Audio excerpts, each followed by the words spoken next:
নমস্কার, আমি সুশ্রুত চৌধুরী তোমাদের সামনে আরও একবার একটা টান উত্তেজনাময় সিরিজ নিয়ে, যেটার নাম হচ্ছে টার্গেট WBCS 2024। WBPSC ওয়ালার পক্ষ থেকে আরেকটা সুন্দর সিরিজ তোমাদের এক্সাম ওরিয়েন্টেড পড়াশোনার জন্য। যেমনটা তোমরা জানো, এই সিরিজে আমরা প্রত্যেকটা সাবজেক্টের প্রত্যেকটা বাছাই করা টপিক চ্যাপ্টার ওয়াইজ দেখছি। ঠিক সেভাবেই আমরা ইকোনমিক্সের ক্ষেত্রেও বেশ কিছু বাছাই করা চ্যাপ্টার ওয়াইজ টপিক তোমাদের এখানে দেখব, যেখানে প্রশ্ন আমরা দেখব যে কিভাবে সময় সময় এসেছে। তো আজকের আমাদের এই সেগমেন্টে সবার শুরুতে যে টপিকটা নিয়ে আমরা আলোচনা করব সেটা হচ্ছে ইন্ট্রোডাকশন। বেসিক্যালি এই যে ইন্ট্রোডাকশন যে টপিকটা রয়েছে, এই ইন্ট্রোডাকশন টপিক থেকে সব থেকে বেশি প্রশ্ন আসে যে কোন ধরনের অর্থনীতি বা কি ধরনের ইকোনমিক্স, এই সমস্ত। মানে ধরো কোনো সময় জিজ্ঞাসা করতে পারে তোমাকে যে ক্যাপিটালিস্ট ইকোনমি কি, বা কোনো সময় জিজ্ঞাসা করতে পারে তোমাকে ওপেন ইকোনমি কি, বা তোমাকে জিজ্ঞাসা করতে পারে যে ভারতীয় ইকোনমি কি ধরনের ইকোনমি।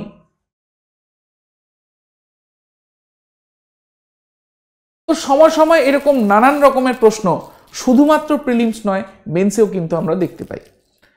তো টার্গেট 2024-এ আমরা যে ফোকাসটা রাখবো সেটা আমরা উভয় প্রিলিমস এবং মেন্সের দিকেই রাখবো, এবং আমাদের চেষ্টা থাকবে যে প্রত্যেকটা টপিককে একটু ডিটেলসে দেখার চেষ্টা করার। তো আজকের আমাদের এই আলোচনায় কি কি থাকছে একবার দেখে নেব। আমরা এই আলোচনায় ইকোনমিক্স এবং ইকোনমির মধ্যে যে পার্থক্য, সবার শুরুতে বেসিক একটা আলোচনা, সেটা নিয়ে আমরা কথা বলবো। আমরা কথা বলবো বিভিন্ন রকমের যে ইকোনমিক্স, বিভিন্ন রকমের যে ইকোনমি রয়েছে সেইগুলো কি কি, এবং আমরা কথা বলবো বেশ কিছু পিওয়াইকিউ নিয়ে।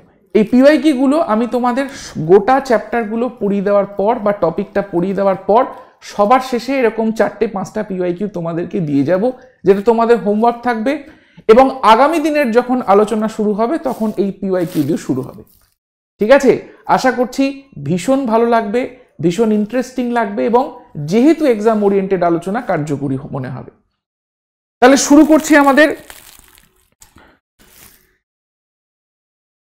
আলোচনার শুরুতেই, যার কথা না বললেই নয়, একেবারে বলা যেতে পারে প্রণম্য ব্যক্তিত্ব, তিনি হচ্ছেন আমাদের অ্যাডাম স্মিথ, যার বইতে, যার চিন্তা ভাবনায়, সমস্ত কিছুতে আমরা ইকোনমিক্সের একটা খোঁজ পাই।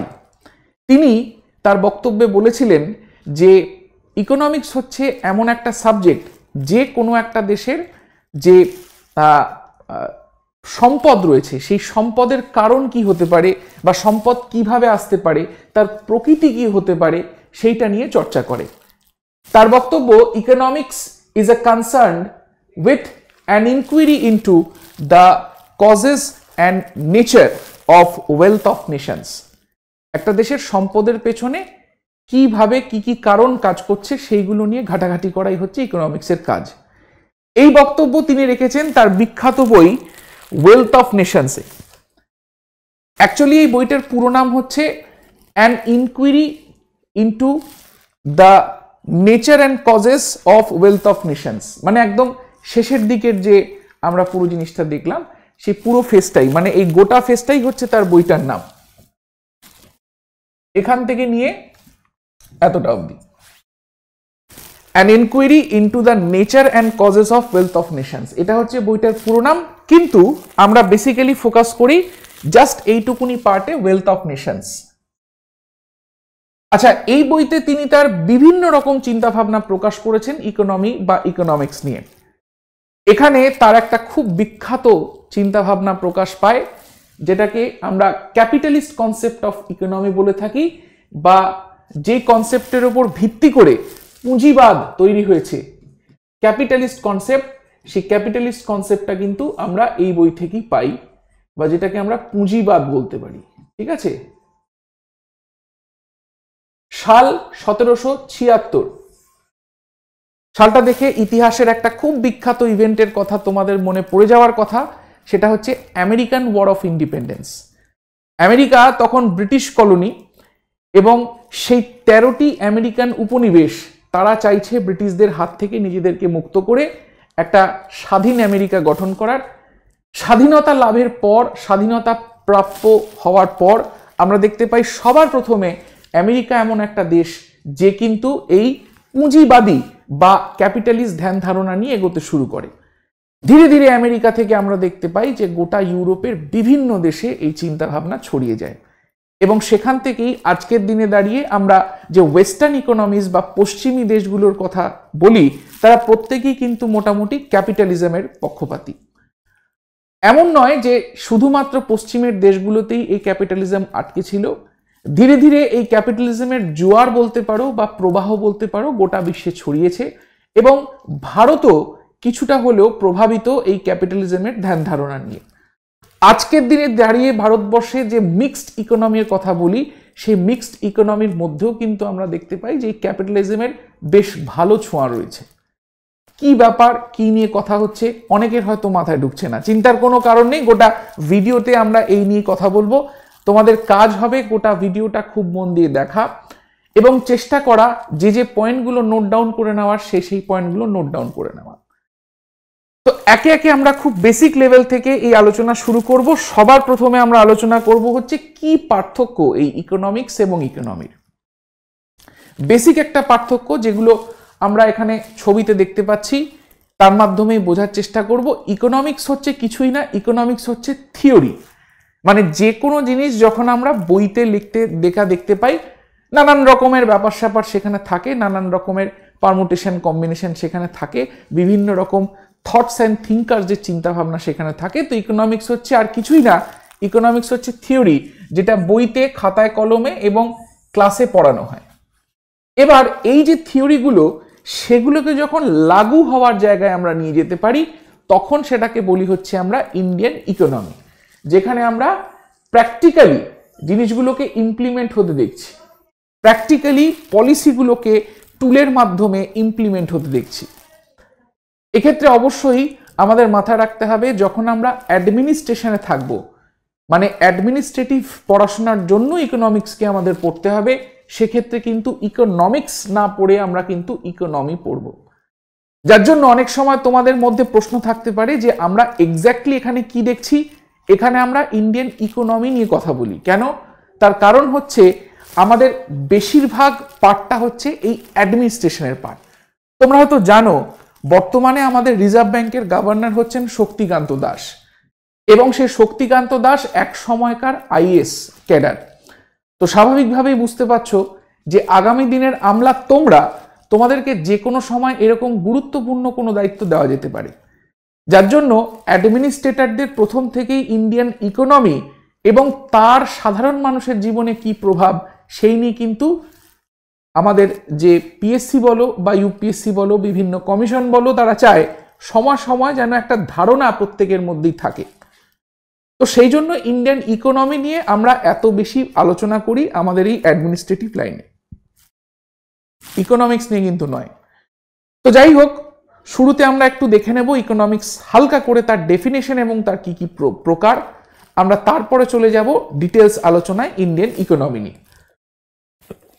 তো যেমনটা আমরা বললাম যে ইকোনমি হচ্ছে থিওরিটিক্যাল পার্ট, ইকোনমিক্স হচ্ছে থিওরিটিক্যাল পার্ট। তো এর কি ডেফিনেশন? ইকোনমিক্সকে বলা হচ্ছে যে আমাদের ইকোনমিক অ্যাক্টিভিটিগুলোর কি করছে না চুলচেরা বিশ্লেষণ করছে। এবার ঠিক এরকমভাবেই আমরা অন্যান্য সাবজেক্টগুলোকেও দেখতে পাই, যেরকম আমরা পলিটিক্যাল অ্যাক্টিভিটিগুলো চুলচেরা বিশ্লেষণ করছে যারা, তাদেরকে দেখতে পাচ্ছি পলিটিক্যাল সায়েন্সে, তাকে আমরা পলিটিক্যাল সায়েন্স বলছি। যে সাবজেক্ট সোসাইটি নিয়ে আলোচনা করছে তাকে আমরা সোশিওলজি বলছি। পাবলিক অ্যাডমিনিস্ট্রেশন বলছি আমরা বিভিন্ন পাবলিক অ্যাডমিনিস্ট্রেশন রিলেটেড যে সমস্ত ব্যাপার স্যাপারগুলো, তার যে কনসেপ্টগুলো, তার যে থটস অ্যান্ড থিওরিজগুলো রয়েছে তাদেরকে নিয়ে যারা আলোচনা করছে তাকে আমরা বলছি। তো এই যে ইকোনমিক অ্যাক্টিভিটিস সেই নিয়ে যে সাবজেক্ট কথা বলছে বা চর্চা করছে বা আলোচনা করছে তাকে আমরা বলছি হচ্ছে ইকোনমিক্স। এবার প্রশ্ন হচ্ছে এখানে যে তাহলে ইকোনমিক অ্যাক্টিভিটিসগুলো আমরা কাকে বলছি, তাই না? তোমাদের মধ্যে প্রশ্ন আসছে তো নাকি, কি yes or no? Economic activities হচ্ছে সেই সমস্ত অ্যাক্টিভিটিস যেখানে আমরা দেখতে পাচ্ছি কোনো রকম ভাবে টাকা ইনভলভ রয়েছে, ঠিক আছে? সেটা কাউকে কাজ দেওয়া হতে পারে, কারোর আন্ডারে কাজ করা হতে পারে, কিছু বেচা হতে পারে, কিছু কেনা হতে পারে, এনিথিং যেই ট্রানজ্যাকশনের মধ্যে আমরা টাকা দেখতে পাচ্ছি, যেই ট্রানজ্যাকশনের মধ্যে আমরা টাকার আদান প্রদান দেখতে পাচ্ছি, তাকেই আমরা ইকোনমিক অ্যাক্টিভিটি বলবো। সেটা সেভিংস হতে পারে, সেটা ইনভেস্টমেন্ট হতে পারে, কাজ করা হতে পারে, সমস্ত কিছু হতে পারে। ঠিক আছে, তাহলে এই যে আমাদের ইকোনমিক্স, সেই ইকোনমিক্সের ডেফিনেশন কি না, ইকোনমিক অ্যাক্টিভিটিসের চুলচেরা বিশ্লেষণ। এটাকে দুটো ভাগে ভাগ করা যেতে পারে। একটা হচ্ছে খুব কাছের থেকে যখন আমরা সেটাকে দেখতে চাইছি, জুম ইন করে দেখতে চাইছি, যেটাকে আমরা বলছি হচ্ছে মাইক্রো। যেরকম আমরা বিভিন্ন ল্যাবে মাইক্রোস্কোপিক, তাই না, অ্যাক্টিভিটিস করে থাকি, মাইক্রোস্কোপের সাহায্যে আমরা দেখার চেষ্টা করি যে মাইক্রোস্কোপিক কোনো এলিমেন্টের মধ্যে কি চলছে না চলছে, তাই না। জুম ইন, এটা হচ্ছে আমাদের জুম ইন করে পুরো জিনিসটা দেখার একটা চেষ্টা, যেখানে বেসিক্যালি কি করা হয় না, যেখানে বেসিক্যালি দেখা হয় যে কি কি ভাবে প্রত্যেকটা ইউনিট কাজ করছে। ঠিক আছে, it deals with individual economic agents, বা এটাকে আমরা ইউনিটসও বলতে পারি। ইন্ডিভিজুয়াল ইকোনমিক এজেন্টস বা ইউনিটস, এক একটা ইউনিটে কিভাবে সেই কাজটা হচ্ছে। মানে এক্ষেত্রে যদি আমি একটা হাসপাতালের কথা বলি, তাহলেও বলতে পারি। আমরা যদি একটা স্কুলের কথা বলি, স্কুলও বলতে পারি। আমরা যদি একটা ব্যাংকের কথা বলি, ব্যাংক বলতে পারি। আমরা যদি একটা ইন্স্যুরেন্স কোম্পানির কথা বলি, একটা অফিসের কথা বলি, সরকারের একটি ডিপার্টমেন্টের কথা বলি, এনিথিং। যেই মুহূর্তে আমরা জিনিসটাকে ফোকাস করছি, যেই মুহূর্তে আমরা জিনিসটাকে জুম ইন করছি, সেই মুহূর্তে আমরা দেখতে পারবো হচ্ছে আমাদের কি হচ্ছে, মাইক্রো ইকোনমিক্স। ভারতবর্ষের ক্ষেত্রে আমরা মাইক্রো লেভেলে আলোচনাটা খুব কম করি। কারণ কি, এমনিতে আমরা মাইক্রো ম্যাক্রো দুটোই আমরা ইকোনমিক্সে দেখতে পাই। যখন আমরা একাডেমিক লাইনে পড়াশোনা করছি, যখন আমরা গোটা সাবজেক্টটা নিয়ে দেখছি, তখন আমরা খুব ডিটেলসে পড়াশোনা করি। বাট অ্যাডমিনিস্ট্রেশনের ক্ষেত্রে বা যে প্রয়োজনে আমরা এই পড়াশোনাটা করছি, তার জন্য আমরা কিন্তু খুব একটা বেশি ইউটিলাইজেশন দেখি না। আমরা ইকোনমিক্সের যে পার্টটা দেখি সেটা হচ্ছে ম্যাক্রো লেভেল। ম্যাক্রো লেভেলে যেখানে আমরা দেখতে পাচ্ছি কি, যেখানে আমরা দেখতে পাচ্ছি এখানে জুম আউট করে পুরো জিনিসটা দেখার একটা চেষ্টা করা হচ্ছে যে আমরা যে একটা ডিসিশন নেব তার কি প্রভাব গ্রেটার লেভেলে পড়ছে। আমরা কথা বলছি একটা ব্যাংক নিয়ে নয়, আমরা কথা বলছি গোটা ব্যাংকিং সিস্টেমটা নিয়ে। আমরা গোটা ব্যাংকিং সিস্টেমটা নিয়ে কথা বলছি, যেটা হচ্ছে আমাদের আরবিআই এর কাজ, যেটার উপরে তদারকি করা। আমরা সিকিউরিটি সিস্টেম নিয়ে কথা বলছি, শেয়ার বাজার নিয়ে কথা বলছি, আমরা ইন্স্যুরেন্স মার্কেট নিয়ে কথা বলছি, আমরা এডুকেশন সিস্টেম নিয়ে কথা বলছি, একটি স্কুল নিয়ে বলছি না। আমরা একটি হাসপাতাল নিয়ে কথা না বলে আমরা বলছি হচ্ছে হেলথ সিস্টেম।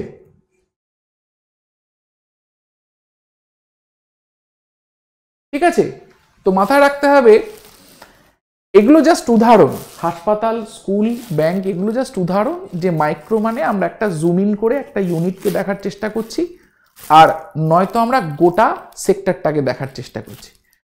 আমাদের যে ম্যাক্রো ইকোনমিক আলোচনা, সেই ইকোনমিক আলোচনাটা ইকোনমিক যে সমস্ত এজেন্টগুলো রয়েছে, যেরকম ব্যাংকিং সিস্টেম, ইন্স্যুরেন্স সিস্টেম, এগুলোর আশেপাশে ঘোরাঘুরি করে। তোমরা আবার এটা ভেবো না যে ইকোনমিক্সে আবার হাসপাতাল কোত্থেকে চলে এলো রে ভাই। ঠিক আছে, তো ইকোনমিক্সে আমরা কি বলছি না, ইকোনমিক্সে আমরা ব্যাংক এবং ব্যাংকিং ইনস্টিটিউশনস গুলোর কথা বলছি। আমি বোঝার সুবিধার্থে হেলথ সিস্টেম, এডুকেশন সিস্টেম সরিয়ে দিলাম। ঠিক আছে, শুধুমাত্র একটা ব্যাংক নিয়ে কথা বললে মাইক্রো, শুধুমাত্র ব্যাংকিং সিস্টেম নিয়ে যখন আমরা অ্যাজ এ হোল কথা বলছি তখন ম্যাক্রো। পরিষ্কার? আচ্ছা, এবার নেক্সট, এই তো গেল আমাদের ইকোনমিক্সের গোড়ার দুটো কথা। এছাড়াও আরেকটা আমরা বর্তমানে যে জিনিসটা নিয়ে জেনারেলি খুব একটা চর্চা করি না, তবে সময় সময় আমরা দেখতে পাই কিছু কিছু প্রশ্ন মেন্স লেভেলে আমাদের এসে থাকে, যেখানে দেখবে বিভিন্ন রকম কার্ভ থেকে প্রশ্ন আসে। ফিলিপস কার্ভ ভীষণ বিখ্যাত একটি কার্ভ। তো এই ধরনের প্রশ্নগুলো আমরা দেখতে পারি যে যেই সেগমেন্টে ডিল করা হয় সেটাকে বলা হয় ইকোনোমেট্রিক্স। তাহলে এই দুটো পার্ট, তার সঙ্গে আরেকটা পার্ট, সেটাকে বলা হয়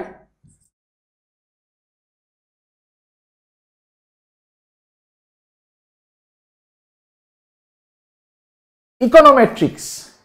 ঠিক আছে, যেখানে আমরা স্ট্যাটিস্টিক্স অ্যান্ড ইকুয়েশন যেখানে আমরা দেখতে পাই। ঠিক আছে, তো এই জায়গাটাও কিন্তু আমরা সেভাবে পুরোপুরিভাবে পড়াশোনা করি না। আমাদের মেন ফোকাসটা থাকে এখানে, কিছু কিছু পার্ট আমরা মাইক্রো থেকে দেখি এবং কিছু কিছু যেরকম কার্ভ রিলেটেড যে সমস্ত জিনিসগুলো সেগুলো আমরা ইকোনোমেট্রিক্স থেকে দেখি। ঠিক আছে, তো এই হচ্ছে মোটামুটি আমার ইকোনমিক্স এবং তার বিভিন্ন ভাগ। এবার চলে আসছি আমরা ইকোনমিক ডেফিনেশন। ইকোনমিক ডেফিনেশন আমরা দেখলাম অলরেডি। কি দেখলাম স্যার? ইকোনমিক ডেফিনেশন আমরা দেখলাম যে ইকোনমিক্স যদি একটা ডিসিপ্লিন হয়, ইকোনমিক্স যদি একটা সাবজেক্ট হয়, ইকোনমি হচ্ছে এখানে সেই থিওরিগুলো যখন প্র্যাকটিক্যালি প্র্যাকটিস করা হয়, সেইটা হচ্ছে আমাদের ইন্ডিয়ান ইকোনমি। ঠিক আছে, relation between economics and economy, এক হচ্ছে থিওরি, আরেকটা হচ্ছে প্র্যাকটিস। এবার এই যে আমাদের ইন্ডিয়ান ইকোনমি রয়েছে, এই ইন্ডিয়ান ইকোনমিকে আমরা বেসিক্যালি তিনটে ভাগে ভাগ করতে পারি। তিনটে ভাগে ভাগ করে তিনটে টাইপে, এবং তার মধ্যে আরো অনেক রয়েছে ভাগ, সেইগুলো নিয়ে আমরা আলোচনা করতে পারি। দেখো, সবার প্রথমে যে জিনিসটা আমরা দেখতে পাই সেটা হচ্ছে ইকোনমিকে প্রকৃতিগত দিক থেকে। যেরকম আমরা অনেক সময় বলি না একটা মানুষকে যে ওই ভদ্রমহিলা খুব খিটখিটে, বলি না, ওই মেয়েটি খুব পড়াকু, বুক ওয়ার্ম, ওই ছেলেটা সারাক্ষণ বাউন্ডুলের মতো ঘুরে বেড়াচ্ছে, তাই না? এগুলো কি? এগুলো হচ্ছে আমাদের প্রকৃতি, আমাদের প্রকৃতি বা নেচার। আমাদের প্রকৃতি বা নেচার, এই প্রকৃতিগত দিক থেকে বা নেচারের দিক থেকে আমরা ইকোনমিকে বেশ কিছু ভাগে ভাগ করতে পারি। টোটাল 8টা ভাগের কথা আমরা দেখব এখানে। ঠিক আছে, এরপর আমরা দেখতে পারি যে ওনারশিপ। যেরকম ধরো একজনকে আমরা কিছু দিলাম, সে তার ওনার হয়ে গেল, তাই না? আজকে আমাদের মোবাইল ফোন, আমাদের ওয়ালেট, আমাদের ব্যাগ বা যাই হোক, আমাদের বাড়ি, গাড়ি, সমস্ত কিছুর আমরা ওনার। তো ঠিক সেরকম ভাবে আমাদের দেশে যে সম্পদ রয়েছে, যেখান থেকে আমার ইকোনমিক অ্যাক্টিভিটিগুলো শুরু হবে, সেই সম্পদের আসল ওনার কে? যেরকম ভারতবর্ষের ক্ষেত্রে একটা ছোট্ট জিনিস তোমাদের বলি, তোমাদের কি মনে হয় এই যে আমরা যে জমিগুলো কিনি বা যে জমির ওপরে বাড়ি বানাই বা দোকান বানাই বা শপিং মলগুলো তৈরি হচ্ছে, এগুলো কি আমাদের নিজেদের? না। তার কারণ হচ্ছে এর উপরে আমরা কি দিচ্ছি? ট্যাক্স। ট্যাক্স কাকে দিচ্ছি? সরকারকে। কেন দিচ্ছি? না, আমরা এই কারণে দিচ্ছি, আমরা মেনে নিচ্ছি যে এই জমিটা আসলে সরকারের, এবং আমরা যেহেতু তার উপরে থাকছি বা কিছু একটা বানাচ্ছি, আমাকে তাকে একটা টাকা দিতে হবে, একটা ট্যাক্স বা একটা কর দিতে হবে। তো গোটা ভারতবর্ষের যে আমরা দেশটা দেখছি, প্রত্যেকটা ইঞ্চ তার কিন্তু ভারত সরকারের, এবং সেক্ষেত্রে কখনো কেন্দ্র সরকার, কখনো রাজ্য সরকার, কখনো বা আমরা লোকাল অথরিটিকে ট্যাক্স দিয়ে থাকি। তো সম্পদের আসল ওনার কে? ওনারশিপ কার কাছে রয়েছে? এই ওনারশিপের ওপর ডিপেন্ড করে আমরা ইকোনমিকে তিনটে ভাগে ভাগ করতে পারি। ঠিক আছে, সেটা নিয়ে আমরা কথা বলবো। এবং সবশেষে ইকোনমিকে আমরা তার লেভেল, কোন লেভেলে সেটা রয়েছে। ঠিক আছে, সবার ওপরে রয়েছে হচ্ছে আমাদের ডেভেলপড, সব থেকে উন্নত, বা যেটাকে আমরা উন্নত দেশ বলি, উন্নত দেশ। তারপরে রয়েছে আমাদের ডেভেলপিং, যেটাকে আমরা উন্নয়নশীল দেশ বলি।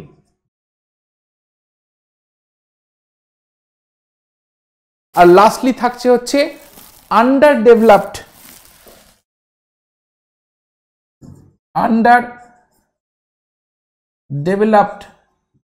বা যেটাকে আমরা অনুন্নত বলি।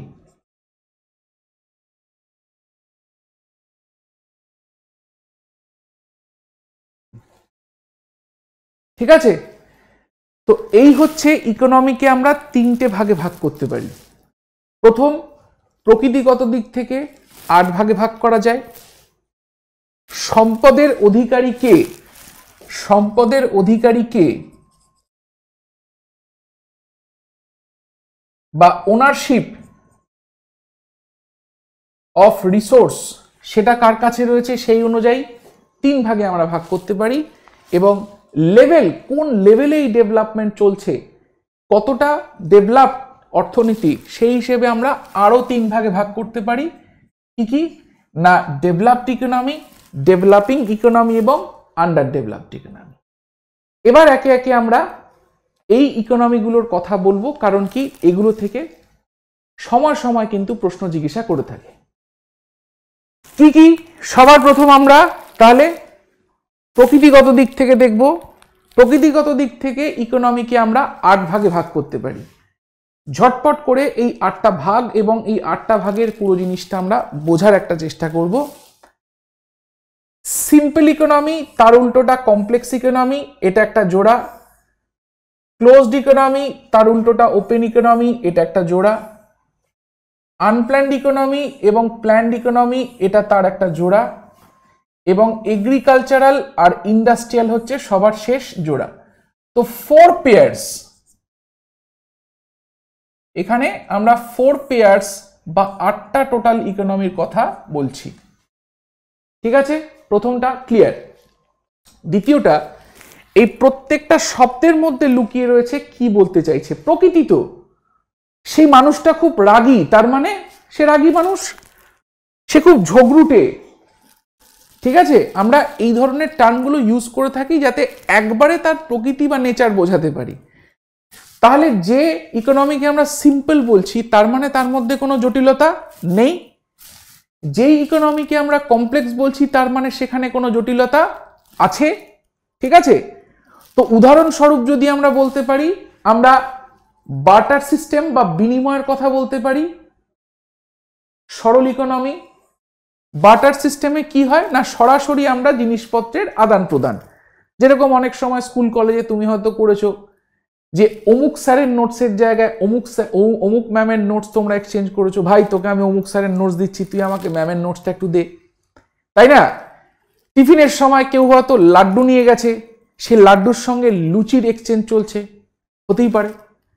কেউ লাড্ডু নিয়ে গেছে, সেখানে তার পছন্দ, তার ইচ্ছা হলো লুচি খেতে, এক্সচেঞ্জ হয়ে গেল।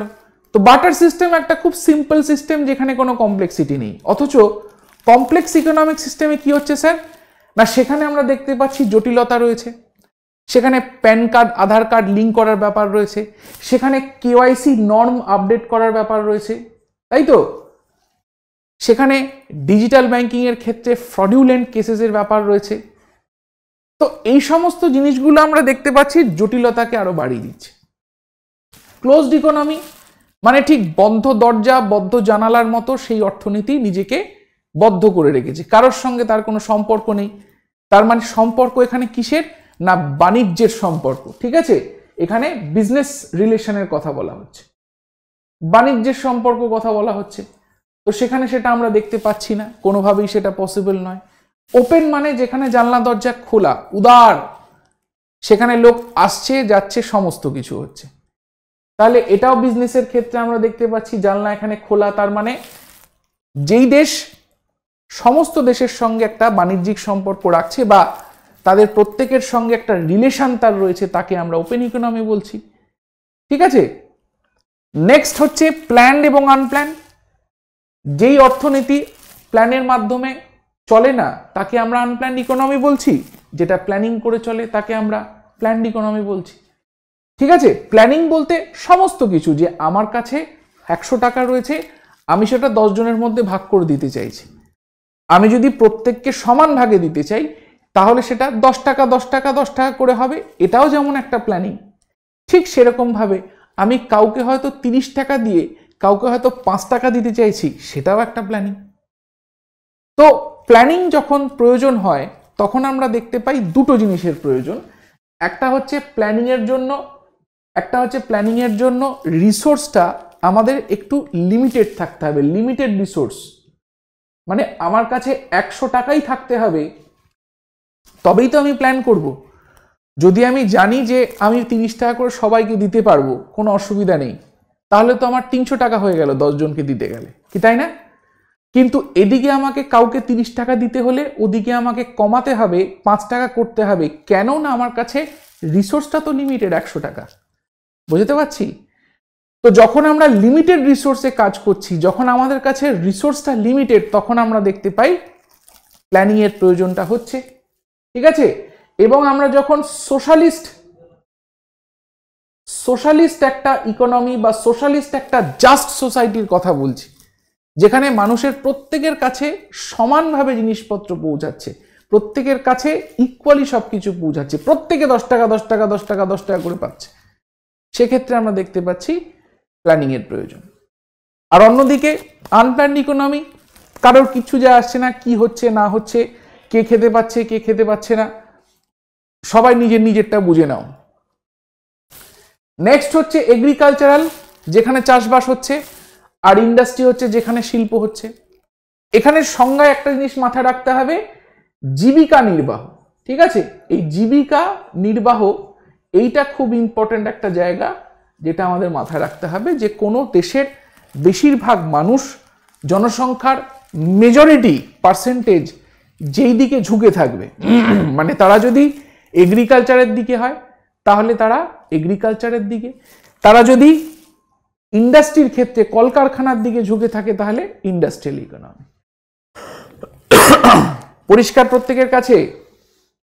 ঠিক আছে, তাহলে এবার যদি আমি প্রকৃতিগত দিক থেকে ভারতের অর্থনীতিকে ফেলতে বলি, তাহলে কোথায় কোথায় তোমরা ফেলবে একবার বলে ফেলো, ঝটপট হয়ে যাক, আমি জিজ্ঞাসা করছি বলে দেবে, ঠিক আছে? তোমরা কমেন্ট করে আমাকে জানাবে ভারতবর্ষকে কোথায় কোথায় ফেলতে পারি। ভারতবর্ষকে কি সিম্পল ইকোনমি বলতে পারি না কমপ্লেক্স ইকোনমি বলতে পারি?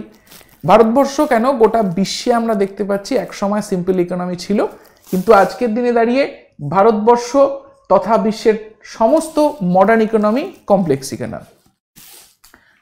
ওপেন না ক্লোজ?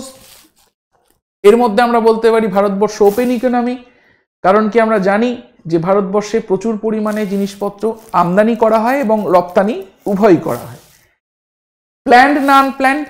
আমরা 5 ইয়ার প্ল্যানেটসের কথা তো প্রত্যেকেই জানি, 1951 থেকে আমাদের সেই প্ল্যানিং প্রসেস শুরু হয়, সুতরাং ভারতবর্ষ চলে আসবে প্ল্যান্ড ইকোনমির মধ্যে। আর এগ্রিকালচার নাকি ইন্ডাস্ট্রিয়াল ইকোনমি? ভারতবর্ষে ম্যাক্সিমাম যে মানুষ তারা কিসের সঙ্গে জড়িত? এগ্রিকালচারের সঙ্গে জড়িত। পরিষ্কার প্রত্যেকের কাছে?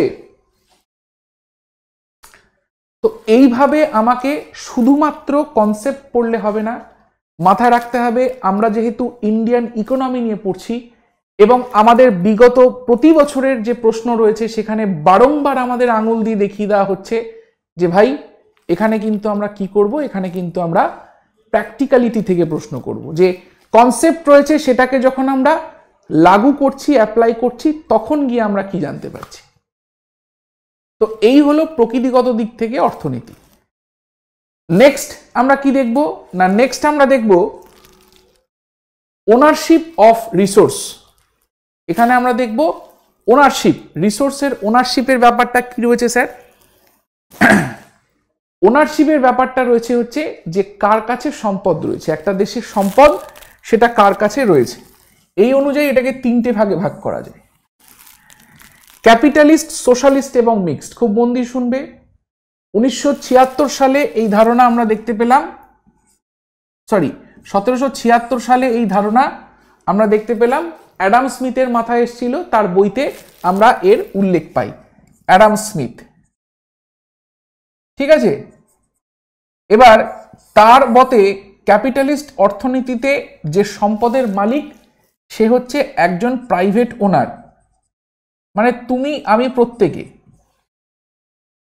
আমি প্রত্যেকেই এখানে সম্পদের ওনার। সোশ্যালিস্ট ইকোনমি যার ধারণা এসেছিল হচ্ছে কার্ল মার্কসের চিন্তা ভাবনায়, যার চিন্তা ভাবনা এসেছিল কার্ল মার্কসের মাথায়, ঠিক আছে? তিনি বলেছেন কি না, এই যে সোশ্যালিস্ট ইকোনমিতে সম্পদের যে মালিক সে হচ্ছে সরকার।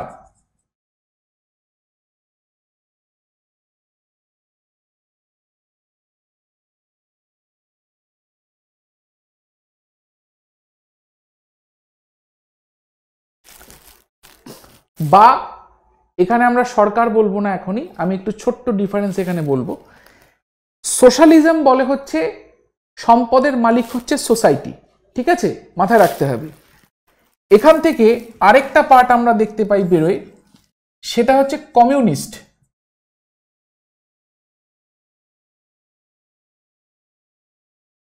এটা বলে হচ্ছে একটা পার্টিকুলার গ্রুপ সে তার মালিক। এই জায়গাটা একটু বোঝার চেষ্টা করতে হবে। সোশ্যালিজম বলছে হচ্ছে সোসাইটি বা সমাজের যে নিচু স্তরের মানুষ বা যাদের আমরা প্রোলেতারিয়েট বলি, তারা হচ্ছে এই সম্পদের অধিকারী। তো তারা নিজেদের মধ্যে সেই সম্পদ নিজেদের মতো করে বন্টন করে নেবে। যেরকম একটা আজকের দিনে দাঁড়িয়ে ট্রাইবাল সোসাইটির কথা বলতে পারি, একটা আদিবাসী সমাজের কথা বলতে পারি। সেখানে কিন্তু সেই গ্রামের একটা পুকুর হলে সেই পুকুরটা কিন্তু কারণ নয়, সেটা কিন্তু সবাই ব্যবহার করছে। বোঝাতে পারছি? তার মানে একটা গোটা সমাজ তার ওনার।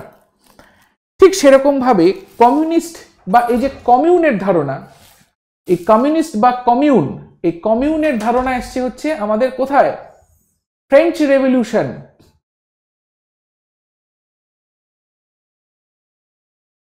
ফ্রেঞ্চ রেভলিউশনে আমরা দেখতে পাই আমাদের প্যারিসে বেশ কিছু কমিউন, এবং সেই কমিউন মানে এক কথায় আমাদের প্যারিসের যে মিউনিসিপ্যালিটি ছিল বা যে পরিষদ ছিল সে হচ্ছে কমিউন, ঠিক আছে?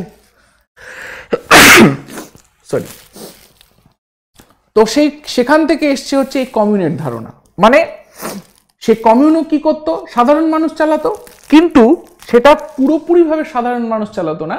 একটা ইলেক্টেড রিপ্রেজেন্টেটিভ, সাধারণ মানুষ কিছু মানুষকে রিপ্রেজেন্ট করার জন্য বেঁচেছিল, তারা সেই কমিউনের ওনার ছিল, ঠিক আছে? একটা সময় খুব বিখ্যাত একটি পার্টি আমরা জানতে পারি, জেকোবিন দল। সেই জেকোবিন দলের যে নেতা রোবস্পিয়ার এই কমিউনের মাথায় ছিল বা সেই সময় প্রেসিডেন্ট ছিল, তাই না? বোঝাতে পারছি? তাহলে এবার দুটোর মধ্যে পার্থক্য কি না, আলটিমেটলি আমরা যদি সোসাইটি বলি বা কমিউন হিসেবে কমিউনিস্ট বলি, দুটোর ক্ষেত্রেই আমরা কি দেখতে পাচ্ছি? দুটোর থেকেই আমরা দেখতে পাচ্ছি আলটিমেটলি গভর্নমেন্টের হাতে যদি গোটা জিনিসটা থাকে, তাহলে প্রত্যেকটা মানুষের হাতে গিয়ে জিনিসটা পৌঁছাবে। মানে ইলেক্টেড রিপ্রেজেন্টেটিভ হলো যারা সাধারণ মানুষই তাদের চুজ করে পাঠাচ্ছে, এবং সোসাইটির হাতেও তারা সম্পদটা রাখতে পারলো। বুঝতে পারছি? তো সোশ্যালিজম বা সোশ্যালিস্ট ইকোনমি একটু কমপ্লিকেটেড কনসেপ্ট, মিক্সড ইকোনমি আরো কমপ্লিকেটেড কনসেপ্ট। মানে ধীরে ধীরে একটা জিনিস বোঝো, যত আমরা এগোচ্ছি তত বেশি আমাদের মাথায় জটিলতা বাড়ছে। সেটা অর্থনীতির দিক থেকে আমাদের বাটার সিস্টেম থেকে কমপ্লেক্স ইকোনমি বলো বা চিন্তা ভাবনার কথা বলো, ঠিক আছে? তো আলটিমেটলি মিক্সড ইকোনমিতে কি দাঁড়ালো না, মিক্সড ইকোনমিতে বলা হলো উভয়ই মালিক। মানে এখানে প্রাইভেট এবং গভর্নমেন্ট উভয় মালিক, এখানে কেউ একজন মালিক থাকবে না। এই হচ্ছে ওনারশিপ বা সম্পদ কার হাতে রয়েছে তার উপর ভিত্তি করে আমরা ভাগ দেখলাম। একবার চেষ্টা করব এগুলোকে একটু বোঝার, ফিচার্স বা কি ধরনের এখানে আমরা দেখতে পাচ্ছি বলে না বৈশিষ্ট্য দেখা যায়। যেরকম ক্যাপিটালিস্ট ইকোনমির কথা যদি বলি, ক্যাপিটালিস্ট ইকোনমিতে বলা হয় যে freedom of enterprise and choice. এখানে তুমি নিজের ইচ্ছে মতো যা খুশি করতে পারো, কেউ কোনো বাধা দেবে না।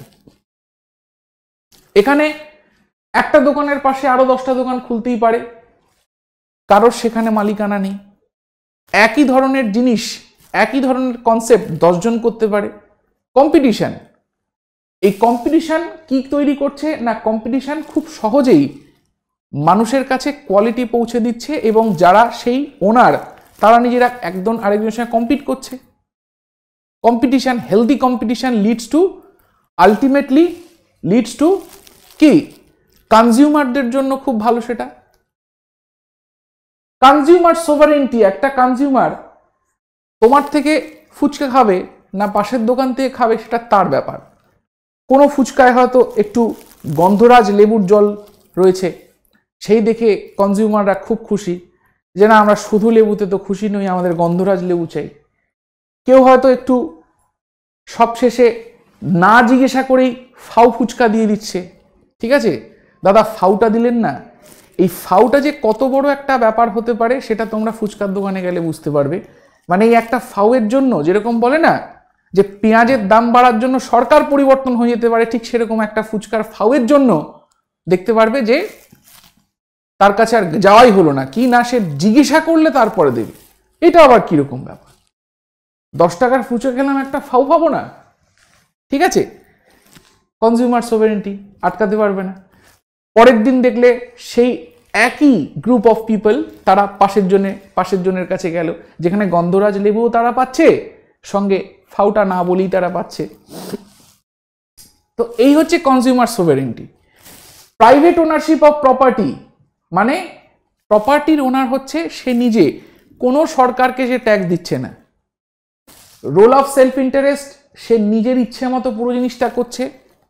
তার যদি মনে হয় যে আমার ফায়দা আমি করব, করছে, কেউ মানা করছে না। সেখানে সরকার ভুল বা ঠিক সেই নিয়ে কোনো রকম প্রবচন তাকে দিচ্ছে না, বা কোনো রকমভাবে লাইসেন্স করে তাকে আটকানোর চেষ্টা করছে না, যে একটা গ্রুপ অফ পিপলকে লাইসেন্স করে আমি সুযোগ দিলাম, বাকিদেরকে সুযোগ দিচ্ছি না, যে কেউ যা খুশি করো, কোনো অসুবিধা নেই। ঠিক আছে, একটা মিনিমাম গভর্নমেন্ট ইন্টারভেনশন থাকে, সেটা তো বটেই, কিন্তু পুরোপুরিভাবে সবসময় মাথা ঘামাবে সেরকম কোনো ব্যাপার থাকে না। Role of market to determine the market price, এটা হচ্ছে ইকোনমিক্সের একটা খুব সিম্পল একটা কনসেপ্ট, যেটা তোমরা আসছে যে সমস্ত টপিকগুলো রয়েছে সেখানে আরো ভালো বুঝতে পারবে। এটা হচ্ছে ডিমান্ড অ্যান্ড সাপ্লাই এর কনসেপ্ট। ঠিক আছে, ডিমান্ড অ্যান্ড সাপ্লাই মানে এখানে কিছুই না, সাধারণ একটা জিনিস বলা হয়েছে যে কোনো জিনিসের ডিমান্ড যদি বেশি থাকে তার দাম বাড়বে, কোনো জিনিসের সাপ্লাই যদি বেশি থাকে তার দাম কমবে। একদম সোজা সাপটা ব্যাপার। তো রোল অফ মার্কেটটা কি না, রোল অফ মার্কেট হচ্ছে যদি কোনো জিনিসের ডিমান্ড বেশি থাকে তাহলে তার দাম বাড়বে, আর দাম বাড়ছে মানে প্রডিউসার যারা উৎপাদক তারা আরো বেশি বেশি করে সেটা প্রডিউস করবে। তো একটা সময় এমন একটা জায়গায় দাঁড়াবে যেখানে আমরা দেখতে পারবো যে ডিমান্ডটা কমে গেছে কিন্তু সাপ্লাই বেড়ে গেছে, তখন জিনিসটার দাম কমে যাবে। এইভাবে যখন দরকার তখন দাম বাড়ছে, আবার সাপ্লাই বেড়ে গেলে দাম কমে যাচ্ছে, আবার বেড়ে যাচ্ছে, আবার কমে যাচ্ছে। যেরকম খুব সাধারণ একটা উদাহরণ, যখন করোনা সদ্য শুরু হয়, মাস্ক স্যানিটাইজার একটা সাংঘাতিক জায়গায় গিয়ে পৌঁছায়।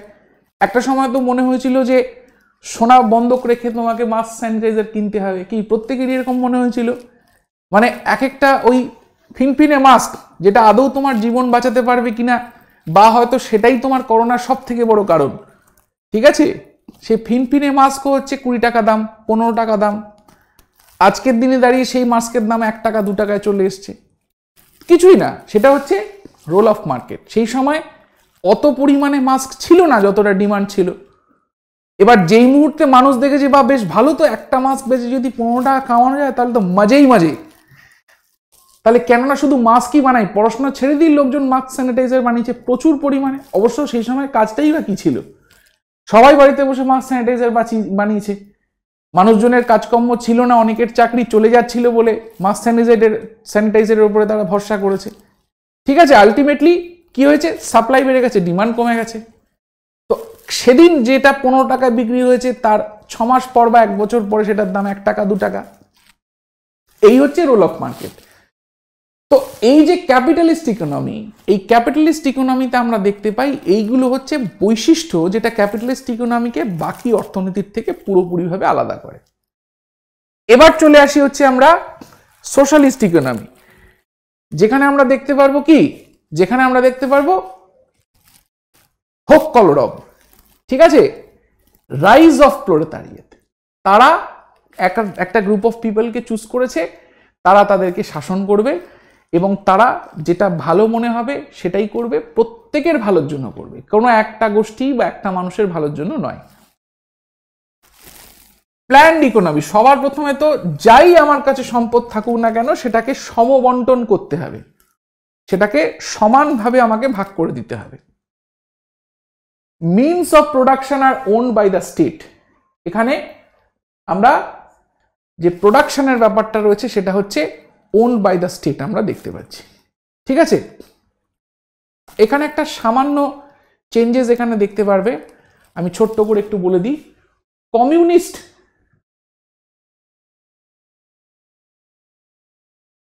যে সমস্ত দেশ রয়েছে, কমিউনিস্ট দেশে সমস্ত কিছুর সঙ্গে লেবারটাও তোমার সরকারের অধীনে থাকে। ঠিক আছে, মানে লেবারটাও সরকারের অধীনে থাকে, সরকার যেভাবে বলবে সেভাবে তারা করতে বাধ্য। যার জন্য চায়নাতে এত রকমের সমস্যা হয়, বিকজ চায়না হচ্ছে একটা কমিউনিস্ট কান্ট্রি, এক্সট্রিম সোশ্যালিজম যেটাকে বলে। কিন্তু যে সমস্ত দেশ সোশ্যালিস্ট, সেখানে সমস্ত সম্পদ আমরা সরকারের হাতে দেখতে পারলেও লেবারটা কিন্তু আমরা সরকারের হাতে দেখতে পাই না। ঠিক আছে, আমরা সবাই রাজা আমাদের এই রাজার রাজত্বে। সেখানে প্রত্যেকেই নিজের নিজের জায়গাটা বুঝে তাদের যতক্ষণ কাজ করার, তাদের যতটা টাকা পাচ্ছে ততটা কাজ করার, এই সমস্ত ডিসিশন তারা নিতে পারে। কমিউনিস্ট চায়না বা কমিউনিস্ট যে সমস্ত দেশ, তারা কিন্তু সেই সমস্ত জায়গা দেয় না। ভাই সবকিছু আমাদের, গোটা দেশের জন্য তুমি কাজ করছো, শহীদ হয়ে যাও, কোনো অসুবিধা নেই, দেশের লোকের ভালো হোক, তোমার নিজের ভালো হোক, সেটা ভেবে লাভ নেই। তো দিস ইজ এক্সট্রিম সোশ্যালিজম, যেটা কমিউনিজমের ক্ষেত্রে দেখা যায়, যেখানে কমিউন সমস্ত কিছু ডিসাইড করে। বুঝতে পারছি। সোশ্যালিস্ট দেশের ক্ষেত্রে কি হয়? সোশ্যালিস্ট দেশের ক্ষেত্রে সাধারণ মানুষের বলার একটা ভ্যালু থাকে যে আমরা পয়লা মে কাজ করব না, মে দিবস। ঠিক আছে, বুঝতে পারছি। আচ্ছা, তো এখানে আর কি রয়েছে? The government is the most important decision maker. সরকার এখানে সব থেকে গুরুত্বপূর্ণ ডিসিশন মেকার। দুটোর ক্ষেত্রেই তো সরকার, তো দুটোর ক্ষেত্রেই রয়েছে।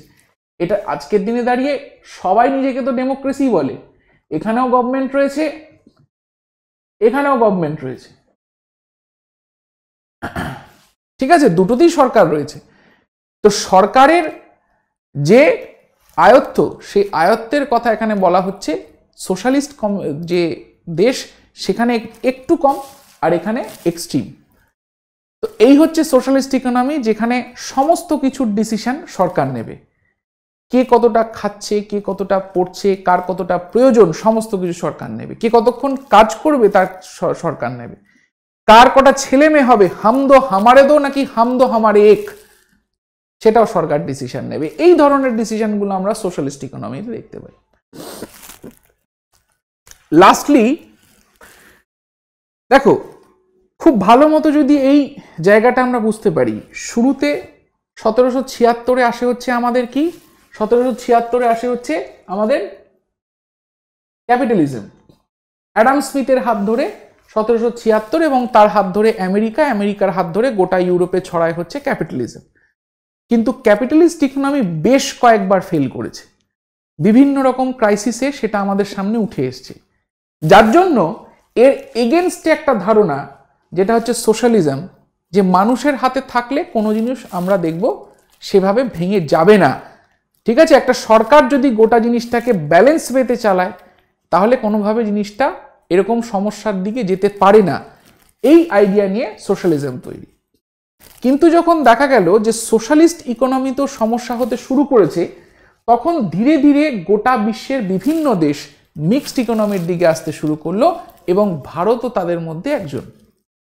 ভারত না গেল ক্যাপিটালিজমের দিকে, না গেল সোশ্যালিজমের দিকে, যার যেটা ভালো সেখান থেকে সেটা নিয়ে ভারত নিজের একটা মিক্সড ইকোনমি তৈরি করলো। পরিষ্কার বোঝাতে পারলাম? কারণ কি, এই সমস্ত কনসেপ্টগুলো যখন যখন ফেল করেছে, তখন তখন মানুষ এই সমস্ত সব কনসেপ্টগুলোকে সরিয়ে দিয়েছে। আচ্ছা, মিক্সড ইকোনমির ক্ষেত্রে আমরা কি দেখতে পাচ্ছি? মিক্সড ইকোনমির ক্ষেত্রে আমরা দেখতে পাচ্ছি both public and private sector. এখানে যে শুধুমাত্র সমস্ত কিছুতে সরকার হস্তক্ষেপ করে রেখেছে, ব্যাংক সরকারের, ইন্স্যুরেন্স সরকারের, এভিয়েশন বা যে জাহাজ উঠছে নামছে সেটাও সরকারের, তা কিন্তু নয়।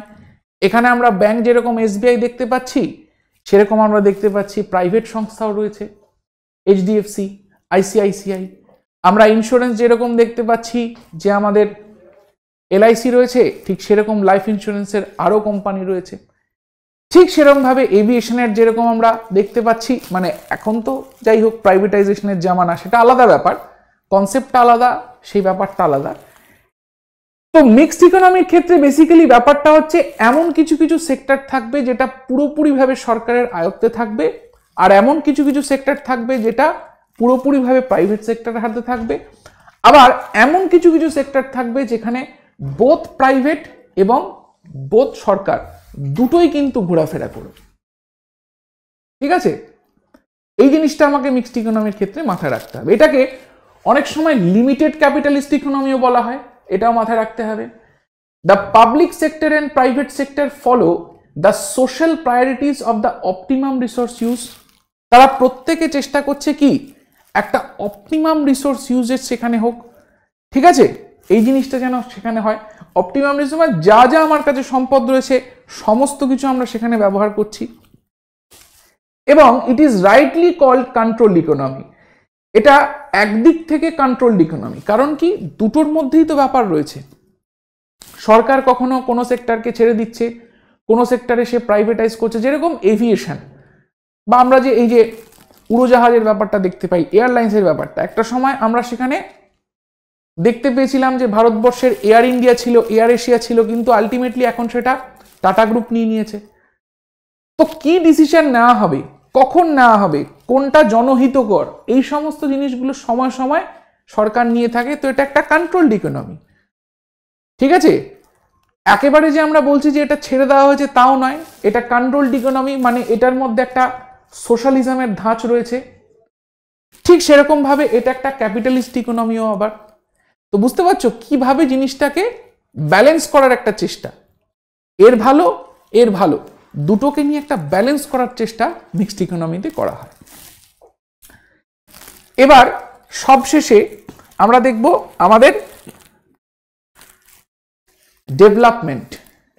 ঠিক আছে, লেভেল অফ ডেভেলপমেন্টের উপরে আমরা দেখতে পাচ্ছি যে ইকোনমিকে কটা ভাগে না তিনটে ভাগে ভাগ করা যায়। Under developed economy, developing economy, আর হচ্ছে ডেভেলপড ইকোনমি। কিভাবে বুঝবো কোনো দেশ আন্ডার ডেভেলপ, ডেভেলপিং না ডেভেলপড ইকোনমি? সেই দেশের হিউম্যান ডেভেলপমেন্ট, হিউম্যান ডেভেলপমেন্টের কনসেপ্টটা ভীষণ গুরুত্বপূর্ণ। ঠিক আছে, 1990 সাল থেকে এই হিউম্যান ডেভেলপমেন্টের কনসেপ্টটা নিয়ে কাজ করা হচ্ছে। কে করছে? UNDP, United Nations Development Programme, 1990 সাল থেকে এই নিয়ে কাজ করছে। এই যে হিউম্যান ডেভেলপমেন্ট রিপোর্ট তৈরি করা হয়, যেটাকে এইচডিআর বলা হয়, হিউম্যান ডেভেলপমেন্ট রিপোর্ট, যেটা তৈরি করে হচ্ছে হিউম্যান ডেভেলপমেন্ট রিপোর্ট অফিস, এইচডিআরও, যেটা ইউএনডিপির অন্তর্গত একটি অফিস। ঠিক আছে, এর আন্ডারে 5টা টোটাল ইন্ডেক্স থাকে, 5টা তালিকা থাকে, যার মধ্যে একটি তালিকা হচ্ছে হিউম্যান ডেভেলপমেন্ট ইন্ডেক্স এইচডিআই। কি করা হয় এই রিপোর্টের মাধ্যমে? এটাই দেখা হয় যে একটা দেশের একটা মানুষ সে কতটা সে স্যাটিসফাইড, কতটা সে হ্যাপি, তার জন্য যে সমস্ত সরকার পদক্ষেপগুলো দিচ্ছে সেগুলো আদৌ তার কাছে ফলপ্রসূ মনে হচ্ছে কিনা। এই রকম জিনিসপত্রগুলো নিয়ে আমরা দেখতে পাচ্ছি আলটিমেটলি সে সেই ফিলিংটা তার মধ্যে আসছে যে না আমি কিন্তু খুশি। ঠিক আছে, হিউম্যান ডেভেলপমেন্ট রিপোর্ট এবং তার আন্ডারে যে 5টা ইন্ডেক্স রয়েছে, সেই 5টা ইন্ডেক্সের মাধ্যমে আমরা বুঝতে পারি যে একটা দেশ কতটা এগিয়ে রয়েছে বা কতটা পিছিয়ে রয়েছে।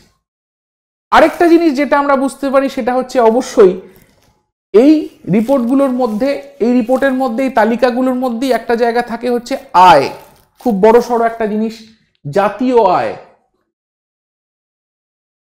খুব বড় সড়ো একটা জিনিস। এই জাতীয় আয়কে যখন আমরা জনসংখ্যা দিয়ে ভাগ করি তখন আমরা পাই হচ্ছে কি পার ক্যাপিটা ইনকাম বা মাথা পিছু আয়, তাই তো? কারণ কি একটা মানুষ কিরকম জীবনযাত্রা তার লিড করছে, একটা মানুষ কিরকম ভাবে সে বাঁচতে অভ্যস্ত, এটা একমাত্র তার আয় থেকে আমরা বুঝতে পারি এক তো আয়, দ্বিতীয়ত রুচি, ইত্যাদি ইত্যাদি আলাদা ব্যাপার। তো মাথাপিছু আয় একটা দেশের মানুষের মাথাপিছু আয় বলে দিতে পারে যে সেই দেশের মানুষ অ্যাজ আ হোল তার কাছে কত টাকা গিয়ে পৌঁছাচ্ছে, সে কিরকম একটা লাইফ সে লিড করতে পারে, তার লিভিং স্ট্যান্ডার্ড কিরকম, তার কাছে নিউট্রিশন ঠিকঠাক মতো গিয়ে পৌঁছাচ্ছে না, সে নিজের জীবন নিয়ে হেলথ সেক্টরে বা মানে হেলথ সার্ভিসেসগুলো অ্যাভেল করতে পারছে কিনা, বা ধরো সে তার ছেলে মেয়ের জন্য এডুকেশনগুলো অ্যাভেল করতে পারছে কিনা, সমস্ত কিছুর পেছনে আয়। তো এই সমস্ত ইন্ডাইসেসগুলো, এই সমস্ত ইন্ডিকেটরগুলো আমরা দেখলে বুঝতে পারবো যে একটা দেশ কোথায় দাঁড়িয়ে রয়েছে, আন্ডার ডেভেলপ, ডেভেলপিং না ডেভেলপড ইকোনমি। ভারতবর্ষের ক্ষেত্রে বলে রাখা দরকার, ভারতবর্ষ এখানে কিন্তু উন্নয়নশীলের জায়গায় পড়বে। ভারতবর্ষ হচ্ছে একটা উন্নয়নশীল দেশ, ঠিক আছে। এক্ষেত্রে আমাদের মাথাপিছু আয়ের কথা যদি আমরা বলি তাহলে সেটা হচ্ছে 6500 সামথিং ইউএসডি অ্যানুয়ালি। আমরা যদি মাথাপিছু আয়ের কথা বলি 6500 সামথিং ইউএসডি মানে ইউএস ডলার, এটা হচ্ছে অ্যানুয়ালি, বার্ষিকভাবে এটাকে টাকায় রূপান্তরিত করতে হবে, তারপরে 12 মাস দিয়ে ভাগ করতে হবে। মোটামুটি আমরা দেখতে পারবো যে ওরকম 40-50 হাজার টাকার কাছাকাছি আমাদের আসছে, 40,000 টাকার কাছাকাছি আমাদের মাথাপিছু আয় আসছে। এবার প্রশ্ন হচ্ছে তাহলে কি আমাদের প্রত্যেকের কাছে 40,000 টাকা এসে পৌঁছাচ্ছে? এখানেই চলে আসছে হচ্ছে ইকুয়ালিটি, ঠিক আছে। ইনইকুয়ালিটি, ইকুয়ালিটি বা high income group, low income গ্রুপের মধ্যে যে একটা বিস্তর ফারাক, এটাই এখানেই চলে আসছে। যে আমাদের মাথাপিছু আয় তো কিছু অন্য বলছে, যে আমাদের জাতির আয় এত, আমাদের জনসংখ্যা এত, তো হিসাব মতো প্রত্যেকের এত টাকা পাওয়ার কথা। তাহলে প্রত্যেকে কি এত টাকা পাচ্ছে না? তাহলে কোথায় যাচ্ছে টাকাটা? কারোর হাতে তো যাচ্ছে, তোমার হকের টাকা, আমার হকের টাকা কারোর কাছে তো যাচ্ছে, বুঝতে পারছি। তো ধীরে ধীরে এইভাবে আমরা আস্তে আস্তে এগোবো, চিন্তার কোনো কারণ নেই। আমরা একবার এই যে টপিকটা দেখলাম, সেই টপিকের ইন্ট্রোডাক্টরি চ্যাপ্টার থেকে কি কি ধরনের প্রশ্ন আমাদের আসে, আমরা 5টা এরকম প্রিভিয়াস ইয়ার্স কোয়েশ্চেন্স নিয়ে দেখব। তোমরা দেখে নাও একবার প্রশ্নগুলো। 2015 প্রিলিমসের আমরা এই প্রশ্নটা দেখতে পাচ্ছি, an economy may be analytically classified into, ঠিক আছে। আমরা অ্যানালিটিক্যালি ইকোনমিকে কটা ভাগে ভাগ করতে পারি, ঠিক আছে, 2015 প্রিলিমস। নেক্সট প্রশ্ন আমরা দেখছি, largest contributor to the gross domestic savings. আমাদের গ্রস ডোমেস্টিক সেভিংসের সব থেকে বেশি কন্ট্রিবিউট কে করে থাকে? এখানে আমাদের 4টে অপশন রয়েছে। তোমরা যদি উত্তরগুলো জানো তাহলে কমেন্টের মাধ্যমে আমাকে জানাও, আর উত্তরগুলো আমরা নেক্সট সেশনের শুরুতে দেখব, যেখান থেকে আমাদের নেক্সট টপিক আলোচনা হবে। নেক্সট প্রশ্ন বলছে 2017 সালে বলছে unorganised sector of India is characterised by, কিসের মাধ্যমে আমরা ক্যারেক্টারাইজ করতে পারি, ঠিক আছে। নেক্সট বলছে এখানে আমাদের the contribution of service sector in ইন্ডিয়ার জিডিপি, আমাদের ইন্ডিয়ার জিডিপিতে সার্ভিস সেক্টরে কি কন্ট্রিবিউশন রয়েছে, পরিষ্কার। তাহলে এই হচ্ছে আমাদের প্রশ্ন। এই প্রশ্নগুলো নিয়ে আমরা আগামী দিনে আলোচনা করব। তোমরা অবশ্যই আমার সঙ্গে থেকো। আশা করছি তোমাদের এই সেগমেন্টটা খুব ভালো লাগছে, টপিকগুলোর আলোচনা খুব ভালো লাগছে। কমেন্ট করে জানিও কেমন লাগছে, বা নেক্সট কোন টপিকটা তোমার মনে হয় সব থেকে ইম্পর্টেন্ট। আজকের মতো আমি এখানেই বিদায় নেব। This is Sushruta Chowdhury signing off. Thank you.